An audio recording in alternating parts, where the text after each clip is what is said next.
వేములవాడ రాజన్న గోశాలలో ఇటీవల కోడేలు మృత్యువాత చెందడం దురదృష్టకరమని రాష్ట్ర దేవాదాయ శాఖ కమిషనర్ వెంకట్రావు అన్నారు.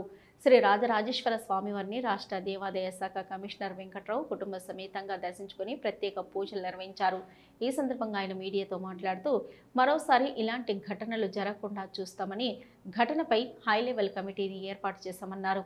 పూర్తిస్థాయి నివేదిక రాగానే నిర్లక్ష్యంగా వ్యవహరించిన వారిపై కఠినంగా చర్యలు తీసుకుంటామని, ప్రతి కోడెకు జియో ట్యాగ్ చేయడంలో ఆలస్యం జరిగిందని, కోడల సంరక్షణ కోసం అదనంగా సిబ్బంది కేటాయిస్తున్నామని, అలాగే పర్మనెంట్గా వెటర్నరీ డాక్టర్ను నియమించనున్నట్లు కమిషనర్ తెలిపారు. ప్రస్తుత గోశాల చిన్నగా ఉండడంతో కొత్తగా 53 లక్షలతో గోశాలను ఏర్పాటు చేయబోతున్నట్లు తెలిపారు.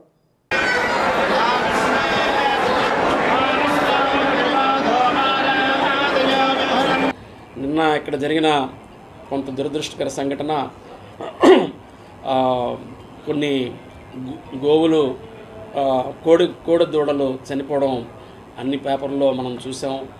ప్రింట్, ఎలక్ట్రానిక్ మీడియా, సోషల్ మీడియాలో అన్నింటిలో బాగా వచ్చింది. అన్ని స్థాయిల్లో దీని మీద విచారం వ్యక్తం చేయడం జరిగింది.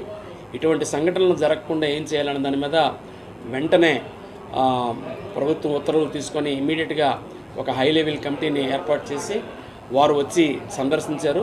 అటు టెక్నికల్గా, అడ్మినిస్ట్రేటివ్గా ఏం తప్పులు జరిగాయన్నది వాళ్ళ ఒక సంక్షిప్తమైనటువంటి నివేదిక ఇచ్చారు.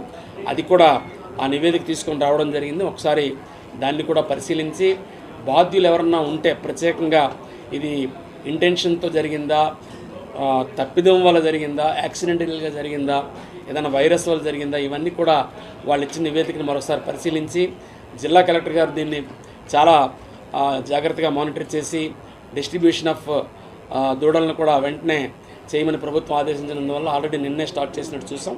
సో అది కూడా ఆ యాంగిల్లో కూడా పరిశీలించి ప్రభుత్వానికి ఒక నివేదిక సమర్పించడం జరుగుతుంది. ఈ సందర్భంగా మాకు వచ్చిన ఫీడ్బ్యాక్ తీసుకొని అన్ని గోశాలల్లో, దేవాదాయ శాఖ పరిధిలో ఉన్న అన్ని గోశాలల్ని కూడా చక్కగా ఆధునీకరించడం కోసం, అదే రకంగా ఆరోగ్యపరమైన సమస్యల్ని వెంటనే ఏ రకంగా పరిష్కరించాలి, ఫీడ్ ఏ రకంగా చూడాలనేది అందరి ఈఓలకి, ఏసీలకి ఇన్స్ట్రక్షన్స్ ఇచ్చి నిన్న వెరిఫై చేయించడం జరిగింది.